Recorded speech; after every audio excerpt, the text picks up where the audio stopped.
The Federal Deposit Insurance Corporation, or FDIC, just sent a chill down the spine of the American public. They're warning, the banking system is teetering on the brink, and your deposits may not be as safe as you think. This isn't hyperbole. It's the cold, hard reality of a financial system pushed to its limits. Forget bailouts. The era of bail-ins is upon us. For decades, the American public has been lulled into a false sense of security. Deposits, we were told, were sacrosanct, backed by the full faith and credit of the United States government.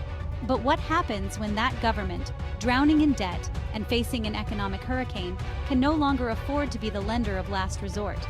The answer, as is often the case in the world of high finance, is complicated, opaque, and likely to leave the average American holding the bag. Buckle up, folks, because the ride is about to get bumpy.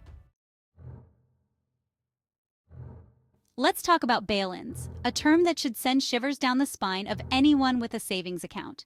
In the good old days, pre-2008, when a bank went belly up, the government stepped in with taxpayer money to make depositors whole.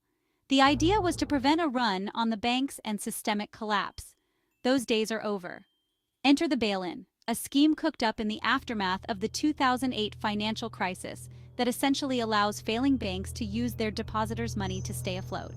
Yes, you read that right.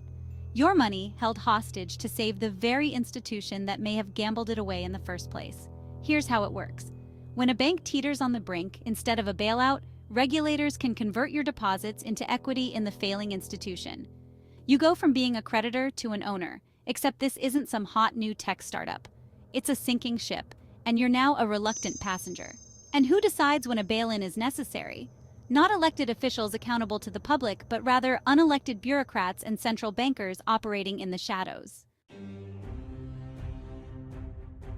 This isn't our first rodeo. Remember the savings and loan crisis of the 1980s?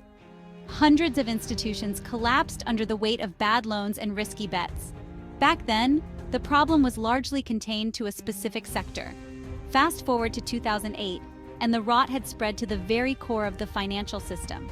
The collapse of Lehman Brothers triggered a global meltdown, forcing governments to inject trillions of dollars to prevent a complete economic collapse. Each crisis offers valuable lessons if we are willing to learn from them. The recent implosion of Silicon Valley Bank, or SVB, should serve as a stark warning. SVB bet big on rising tech valuations and got caught flat-footed when interest rates soared. The result? A good old-fashioned bank run, the kind that used to be relegated to black and white films about the Great Depression. What's more alarming is that SVB wasn't an outlier. It was simply the first domino to fall in what could be a long and painful chain reaction. The stage is set for a repeat performance, but this time the stakes are even higher. The current crisis is the culmination of years of reckless monetary policy and irresponsible risk-taking by banks. For over a decade, the Federal Reserve has kept interest rates at historic lows, flooding the market with cheap money. This created a perverse incentive for banks to gamble on increasingly risky investments. After all, when money is practically free, why not swing for the fences? The problem is, what goes up must eventually come down. And when it comes to interest rates, what comes down often crashes with the force of 1,000 suns. As the Fed began raising rates in 2022 to combat inflation, the party was over. Suddenly, those safe bets on everything from tech startups to commercial real estate started to sour. Banks, loaded up on these toxic assets, found themselves staring into the abyss. The situation is eerily similar to the subprime mortgage crisis that triggered the 2008 meltdown. Back then, it was repackaged mortgages that spread like a virus through the financial system. This time, it's a different cocktail of toxic assets, but the underlying dynamics are the same. The banking crisis won't be confined to Wall Street. Its tentacles will reach into every corner of the American economy, impacting businesses and individuals alike. As banks become more risk-averse, lending will tighten, making it harder for businesses to secure loans, invest, and create jobs. The housing market, already reeling from rising interest rates, could experience another downturn as credit dries up. Consumers will feel the pinch as well, facing higher interest rates on everything from credit cards to auto loans.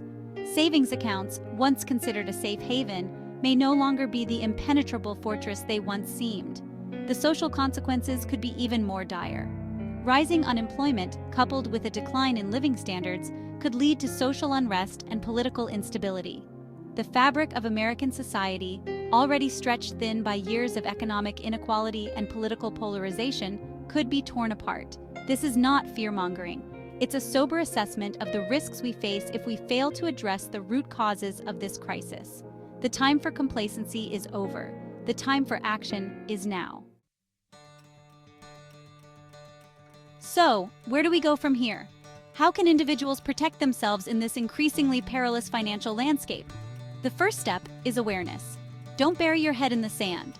Educate yourself about the risks facing the banking system and the potential impact of bail-ins. Second, diversify your assets. Don't keep all your eggs in one basket, especially if that basket is a bank account. Explore alternative investments such as precious metals, real estate, or even cryptocurrencies.